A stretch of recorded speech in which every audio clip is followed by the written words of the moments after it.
Water? Check. Snacks? Check. Sunscreen? Check. Charger? Check. TCG? Check. 3DS? And check. Let's go. We all live in a Pokemon world. Welcome back, Pokemon Trainers. Professor Ches here. The lab coat's on back order, and I'm bringing you another thrilling installment in my adventures in Pokemon GO. Now, today what I want to do is show off a little bit of stuff going on uptown. I'm going back to the uptown area of St. John. Today is also going to be a test, which you might be able to hear in the background, of how well does my new audio recorder work for blocking out the background noise of wind and or traffic when I'm out and about filming these external videos outside of my laboratory, aka my house. So what I want to do first of all is showcase some evolutions that I did off camera. I did save it on my phone here, because I want to show you some new Pokemon I'm working with. Here we see Russo, my Oddish, evolving up into, well, of course you know it's going to be Gloom, but I already have a Vileplume named Bushroot. I had to stop and think for a moment there. I already have a Vileplume named Bushroot, so Russo here is eventually going to become Blossom. I do not yet have the candy needed to evolve up into Blossom, but we'll get there at some point. I do have a number of Sunstones already. Now, I already have had Pinky the Slowbro in my team, but I had him back before the Gen 2 update occurred, and when Gen 2 came out and genders became a thing, it turned out Pinky in this game was female, and that ain't right. Pinky is supposed to be a dude. He's a slow bro, not a slow female equivalent, so Pinky the male Slowbro is now with us. Now, who else do we evolve? We have Ruxpin here, our Teddiursa. I do have enough candy to evolve into Ursaring, and he has turned out to be one of my strongest Pokemon that I have in Pokemon GO. He is currently my second highest, second in command of the team. None of my Pokemon are yet over 2,000 CP, because what I'm doing is using my Stardust to power up everything that requires between 1,000 and 2,000 Stardust, because I figure I can get more power-ups happening that way as opposed to spending, you know, like they say 3,500 on a single Pokemon. I could power up 3 Pokemon at 1,000 Stardust each. Now here we have evolution from our Phanpy into Donphan, who I named Treads, because of course it looks like it has some treads on it, like almost like a tank tread kind of thing. I really like that. She's turned out to be a pretty powerful Pokemon as well, and she has, as you'll see in just a moment, Earthquake Attack, which is stab, 120 base power, I believe. Yeah, very powerful stuff. So who else do we evolve up? After a while, well, I went to do some evolutions for these Eevees as well, just to see, can I get the Espeon or Umbreon? What's going to happen there? Because it's still a random evolution. I'm not doing the nickname trick. I want to wait and see which Pokemon do I randomly happen to get from these Eevee. And I got a Vaporeon here, and I think I evolve another one up, and I don't get, what is it? I think I get another either Flareon or Jolteon. So I think in order for it to have a chance to evolve into Espeon or Umbreon, you gotta do that thing where you walk them 10 kilometers, and I think then you have a random chance, just like the evolutions of Vaporeon, Jolteon, Flareon. I think then it has a possibility of evolving into an Espeon or Umbreon based on the time of day you evolve them. So, that being said, I do not get one of either of them, unfortunately. I got 2 Vaporeon there, and I think there's a few more Eevee that we give a try to. I wonder if I should skip this video ahead a little bit. I'm gonna jump ahead just a bit, see if we can get to, well, there's a spoiler. We're going to evolve our Seadra, Bullseye, up into Kingdra, because I did manage to find a Dragon Scale a couple of times from some random Pokestops, and we did store up enough candy to add a Water Dragon type onto our team. Palkia before Palkia existed right there. So, you'll see Bullseye has some pretty good moves too. CP's not that good yet, but Dragon Breath is a pretty quick attack from the looks of it, and Hydro Pump, I believe, is the most powerful water move in Pokemon GO that you can get. And now here's good old Escargoon. I'm currently walking with my new Omastar, as you'll see in a moment, because it takes 5 kilometers to get 1 candy for this Pokemon. And I'm trying to power this one up because he is still currently at, I think, 1,900 Stardust for each power-up. And you don't find a lot of these things in the wild. Actually, I found a lot during the water event, but what's really weird, I didn't find a lot of Kabuto. A lot of, you know, Ammonite for some candies, however, but not a lot of the, Kabuto. Anyway, so I couldn't evolve Mercury just yet, although as I do a little bit of something here, I need 1 more candy to evolve Mercury into a Slow King. I'm going to transfer the original Pinky, which was the female. We're going to unfavorite her. We will send her away for that last candy that we need, because in this whole batch of evolutions, I wanted to get our nice Slow King on the team as well. Just gotta go find her in the list. There she is. And the reason I went with the name Mercury, because it's a Slow King, but it's a female, so technically it should be a Slow Queen. I was thinking I need some sort of a neat referential name, and from what I understand, I did some research. Freddie Mercury was a singer-songwriter in the band Queen, therefore Slow Queen, and Mercury is also the water-type Sailor Moon character, the Sailor Scout, right? So female water, kind of makes sense. And alright, Benedict. I fought a lot of Exeggutor in gyms in my day. They are pretty powerful. I finally have an Exeggutor of my own. Benedict evolved from a 6-egged Execute into a 3-headed Exeggutor. How exactly does that make sense? I remember there was an episode of the anime where I think Ash's Charmander evolved to Charmeleon. I believe we saw Exeggutor had 6 heads. They've since updated that, of course. I think that might be... Nope, we've got one more evolution. I have a Remoraid called Turret, which I am evolving up into Octillery. Now, I like Remoraid as it is, so I already have a Remoraid named Gun, because it looks like a laser gun. I kept it as a Remoraid. I now have a second one that evolved into Turret, because it looks like sort of a mounted turret kind of a thing, and it shoots all those beam attacks.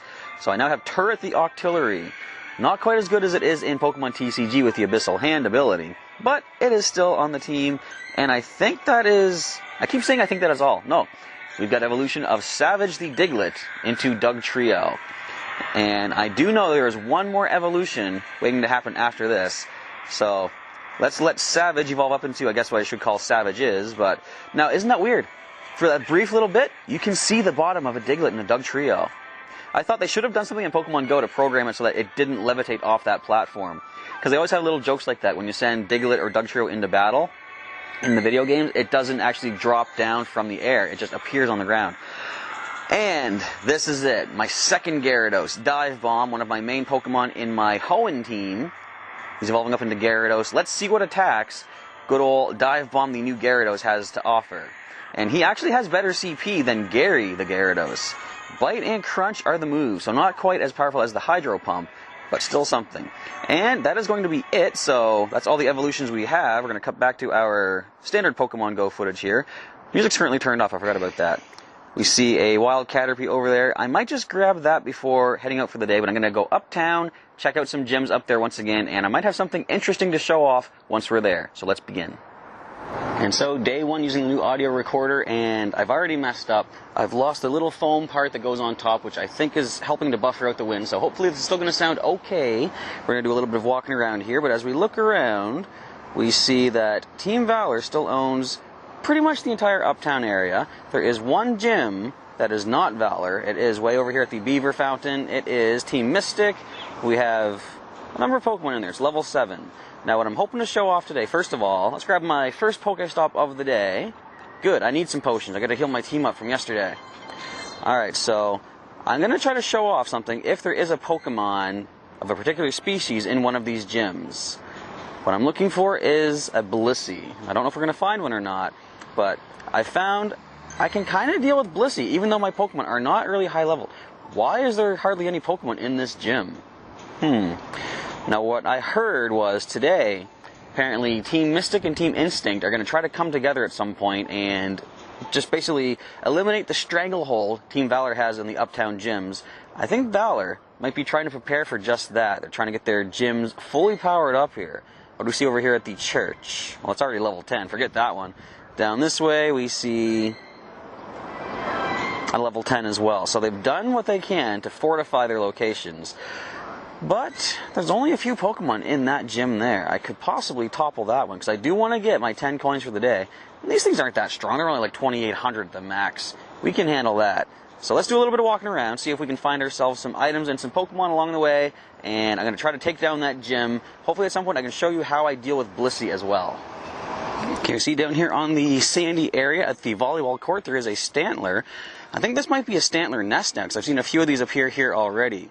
So since it's kind of a rare encounter, they just only recently started appearing, we'll see if we can get this capture on camera. I already have one that I've named Rudy as one of my main Pokemon, and I forget what she has. She has Mega Horn for the charge attack. Oh, so you're going to break out, are you? Well, how about a raspberry for you there? It's only 912, but it is good for candy. And as far as powering up my Pokemon, I kind of want to make sure I have as much candy as possible.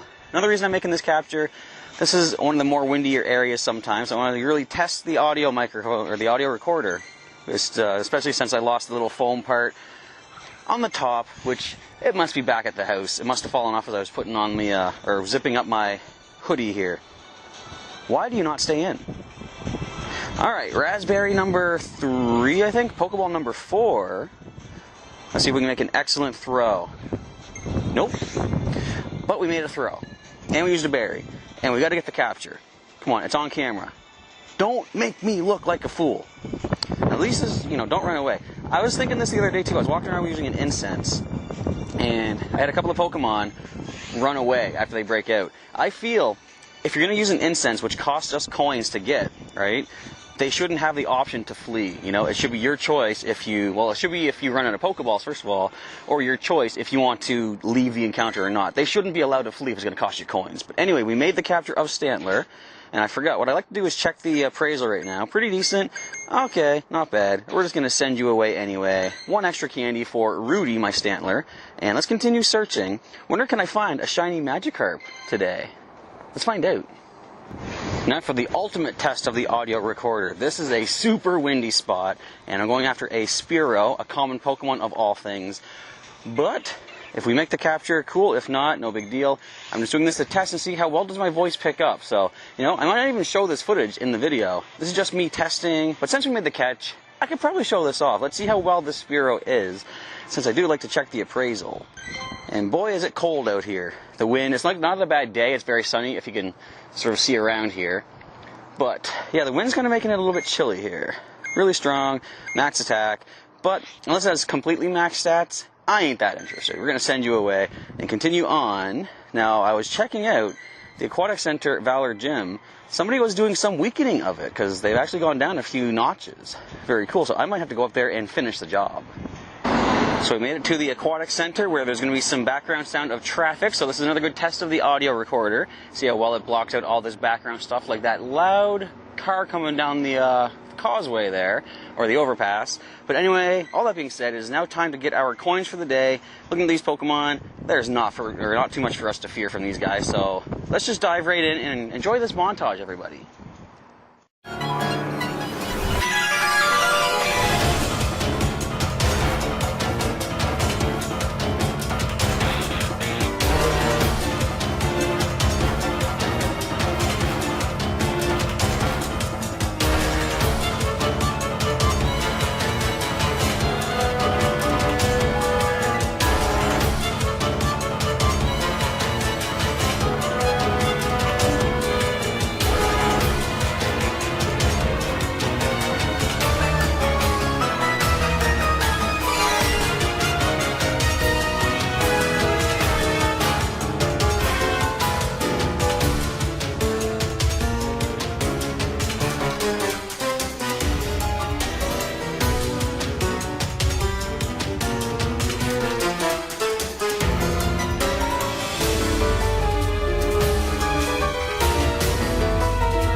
So with that, we have just conquered the Aquatic Center, and I'm not sure what happened near the end. It seemed like somebody jumped in, and let me just check my revives and see. Did I lose any Pokemon?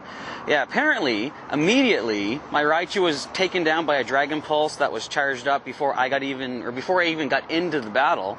So the gym system is still pretty glitchy in Pokemon Go, and I'm not a super big fan of it. I had one time when I went into a gym, and immediately, the opposing Pokemon fired off their charge hit, and I lost not just 1, but 3 Pokemon in one hit. When I checked my team, 2 others were knocked out. That was not a good day for me in Pokemon Go, and I wasn't super happy with what happened there, but I got my 10 coins for the day, and I've already lost this gym. It must be Team Mystic that took it back over. Let's wait and see who did it. So I've seen a couple of names popping up a lot, despite the fact that when I look around, I don't see anybody out here. So, I don't know. We'll see who's taking the gym over from poor Rocksteady, who didn't have any, like, he had less than 20 seconds to shine, it looked like. You guys saw that. Roll that back and see how long it took for him to get knocked out. But the gym is now gone. Looks like the other gyms are still as they're sitting for the time being. I don't have time to go after any more gyms right now. I got to go up to the Pokemon League and get ready for our Pokemon TCG Guardians Rising pre-release event, which is coming up at noon. So I guess I got 40 minutes, but I kind of want to make sure I'm there ahead of time to make sure things are ready to roll, because it's a big TCG release. It's going to be pretty cool to check out. I'm basically just trying to kill time to wait and see who has taken over the gym. Still nobody. I could go back and put a Pokemon in, but I already got my coins for the day. I'm not going to waste any time. In fact, let's just keep walking. I'll grab some items as we are waiting. And again, more testing of the audio recorder too. I'll see if we can see if anyone has claimed the gym, and if so, I'll come back and let you know. Well, it looks like a fellow walker of Team Mystic decided to go ahead and put a Pokemon in the gym. Hip Hoppopotamus 0. Now, I didn't see anybody standing around there. I don't think you guys did either, but of course you couldn't see because I wasn't showing that part of the footage. But yeah, it's interesting to see certain names pop up when they pop up out of nowhere quite often. It makes you wonder, where exactly were they? Anyhow, I got my coins for the day. I'm heading off to the Pokemon League right now, and I could use this as an example to demonstrate how to beat up a Blissey, but it's already under attack by someone else. I'll wait and show off a Blissey battle later on if there's one available to vanquish. Good golly gosh, you know what? I've decided, heck with it, I've got time. I'm going to show you how to beat up this Blissey right here, right now. Now, when you're fighting a Blissey, generally, their offensive power is not your biggest concern. They can't really hit you all that hard. It's their defenses and their HP that is the problem, as well as the time limit in the gym. So, my suggestion, I've been able to take down 3100 CP Blissey with some of my Pokemon, which, as I'll show you, are not really... Oh, wait, I gotta heal up Rocksteady. Hang on. Rocksteady is one of my main Pokemon for dealing with these things. I'm going to drop a Hyper Potion on him. He can take that. So, Rocksteady and good old Ruxpin the Ursaring are 2 of my best Pokemon to deal with Blissey. And look, it selects them automatically. So what I find, every time you hit the opponent, your charge attack will fill up a little bit, that meter, right? Also, if they hit you, it fills up a little bit as well. So I suggest, since they can't really hit you all that hard, don't even dodge their basic attacks. Let them charge up your charge meter and get your charged up hits much quicker. The only thing you need to dodge would be, of course, their own charge attack, especially if it's super effective against you. A lot of the times, these Blissey are going to... Use your Earthquake, Rocksteady. A lot of times people are going to have psychic attacks on their Blissey, and that's going to be, oh, here comes a Hyper Beam, so dodge that. We have a resistant rock type on the field. Look how little that does. Now, as I said, it's the time limit that's the problem. You want to try to make sure the Blissey is down to about half when you get to your 50 seconds left on the timer. Is it, what do you get, 90 seconds or 100 seconds? I can't remember. Anyway, it's the time limit that's the problem. So let's just keep taking the hits. And normally, I'm not talking when I do this, so I can focus more on exactly when am I getting my charge attacks. So let's dodge that Hyper Beam. And there's a problem too. The game sometimes just glitches and doesn't let you dodge. Which, okay, I might not be able to show it off that well, but I can beat Blissey of 3100. I've done that before. Now watch this Hyper Beam from us stab attack into a Blissey. Still not a lot. But I think we can still manage to pull through this. Come on, just keep attacking, keep attacking. You got this, Ruxpin. Here comes a Hyper Beam. Dodge it, dodge it, dodge it, dodge it, dodge it. So I guess they can hurt you a little bit, but not really that much. Again, it's not their offensive presence, it's the time limit. You gotta worry about that more. So I got 15 seconds. I'm just gonna keep on going for the counter attack. That is our basic attack on good old Ruxpin here. 10 seconds, 9, 8, 7. We got this, come on. Go down, go down. Yes.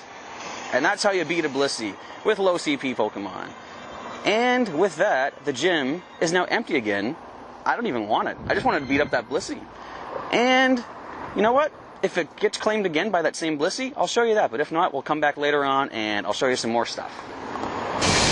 Well, the crowd is starting to show up at Heroes Beacon for the Guardians Rising pre-release, but we have a little bit of time left. I just wanted to show off one nice little feature here in my hometown. not exactly the War Memorial. We've talked about this before, but as you'll see on the nearby, Chikorita is in the park. Now, this is actually a Chikorita nest for the time being, and I'm currently working on trying to get enough candy to evolve into a Meganium. Let's see if I can grab myself another Chikorita while we are here. Let's get close to the center of the bandstand up here, as you can see. And where will that Chikorita happen to be? Let's just hop inside the bandstand, get right into the middle. We should be able to access wherever it happens to be. And there it is. Jump right in here. I'm probably all dark and shadowed, but let's now go for the Chikorita. Toss out one of our good old Pinap berries. Get double the candy for this. And can we make the capture? I don't know why, but sometimes my phone, the Pokemon start drifting to the side. And just like that, 6 more candies. Now, I currently have a Chikorita I'm working on called Vinny. You'll see here, I have a total of 110. 15 more candy, or actually now 14 more candy, because we're going to send that away, and I'll have Meganium. Alright, so that is it for the time being. Let's get to Hero's Beacon for that pre-release. Well, as you can now see, it is quite late at night. It is very dark out. Thing is, I guess I bit off more than I could chew for today's videos, because not only was I recording Pokemon GO for the day, this was also the day of our Pokemon TCG Guardians Rising pre-release, as I mentioned before, and I guess I just ran out of space on my camera. Wasn't able to record a proper outro while uptown. Not too much more happened up there anyway, but as silly as it sounds, I didn't get an outro recorded for the pre-release event yet either, so through the magic of, I guess, movie magic, you're not going to know that, because if you watch the TCG pre-release video, you'll see that the outro seems pretty much perfect, you know? It's like I recorded it the very day of the event itself. But I thought, since there's not much more to show off in this Pokemon GO video, the least I can do is try to get one last amazing thing, being one of my 5-kilometer eggs, which is close to hatching. I'm going to do a little bit of a walk around the neighborhood, see if I can get it to hatch, and I'll come back and show you what glory comes out of that egg the moment it hatches up. So now in the backyard, we are having the hatching happen. Let's see what amazing miracle comes out of this 5-kilometer egg, and it is going to be a Paris. 1,300 some Stardust at least. Well, anyway, that's going to be a wrap for today's Pokemon GO video. Not really too much new to show off, I guess. Hopefully the stuff I told you about fighting Blissey will come into play in your games there to see if it can help you with your gym battles. You know, for Pokemon that's known to spread joy and happiness to those around it, sure doesn't do that for the opponents fighting it in gyms, really, does it? But anyway, hopefully they might not be as big of a deal for you guys to fight as with me, because although I didn't really show it off that well, I have taken down a 3100 Blissey in my day with just my, actually I think it wasn't just Rhydon and Ursaring, but maybe a third Pokemon. But anyway, we still managed to take one of those 3100 Blissey down before. So, if my advice can help you out, hopefully it's going to be good for you guys to follow. But with that, we are now done with Pokemon GO for the day. Oh, Turret got a candy. Sweet. I'm going to start powering that Pokemon up there too. But as I say, we are now done for Pokemon GO. Until there's a big major update in the game, I think what I might do for the next video whenever I record it will be to sort of maybe focus more on the landmarks here in my hometown and show off my, you know, beautiful home city of St. John, New Brunswick.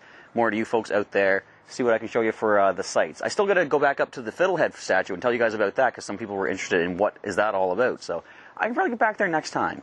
But if you liked today's episode of Pokemon GO, feel free, of course, to drop a like down below. And leave me some comments letting me know if you're still playing Pokemon GO, because I know a lot of people have dropped off of it. But if you're still playing, how are your battles going in the gyms? And have you found any special rare Pokemon lately? Has anyone out there found any Ultra Beasts yet? I doubt it. But you never know. It could be just in one place in the world. Wouldn't that be something? I've said this. They should consider releasing Mewtwo, or a legendary bird, at one point in the world, even if it's just for like a few minutes, right? Because if it's somewhere where people are playing the game, you know someone's going to see it, and that information is going to spread across the internet like crazy. Like, look how fast the shiny Magikarp got spread, all over the world through the internet when it first came out, and Niantic didn't mention it. It was hidden in the update. No one knew about it until they saw it. I myself, a friend of mine said he caught a Magikarp, and I was like, oh, that's cool. And he's like, yeah, it was golden shiny. And I was like, what? And then he showed me the in-game image of the shiny Magikarp, and I was like, shiny Pokemon are a thing? So I posted it on my Twitter. A bunch of other people were posting it. It got to Cerebi.net's Twitter. It just went all over the place. So just think, what if they release a legendary in very limited fashion one place in the world, you know there'll be a lot of doubters like, oh, that person probably hacked it, but you never know. Maybe some people will be like, we have to go there now. It's going to encourage travel. It's going to encourage tourism. That might be thinking too big, but I still like the idea of just release one of them somewhere just to keep people looking for these legendaries, which would be very nice. But if you want to see some more videos that I have done after I've rambled enough about legendary Pokemon in Pokemon Go, there's some links during the outro to some of those videos, and a link to subscribe to the channel if you're not yet subscribed for some daily Pokemon content, such as Pokemon Go. Probably a weekly or bi-weekly it seems right now for Pokemon Go. But I've also got Pokemon Yellow Randomized Nuzlocke on the go. I've got Pokemon TCG online videos. And, as I mentioned, the Pokemon TCG Guardians Rising pre-release at Heroes Beacons Pokemon League. That's going to be up on the channel as well. Plus, weekly/bi-weekly Pokemon news update video thingies, recapping you on all the headline, highlight things in the world of Pokemon. With that, we are now done with Pokemon Go for the day. Might be a shorter video than usual, I'm not sure, but there wasn't really too much more to show off. But I showed you how to beat a Blissey, and I'm proud of that. Anyway, until next time, Professor Chaz is signing off. Thanks for watching once again, and I will catch you next time.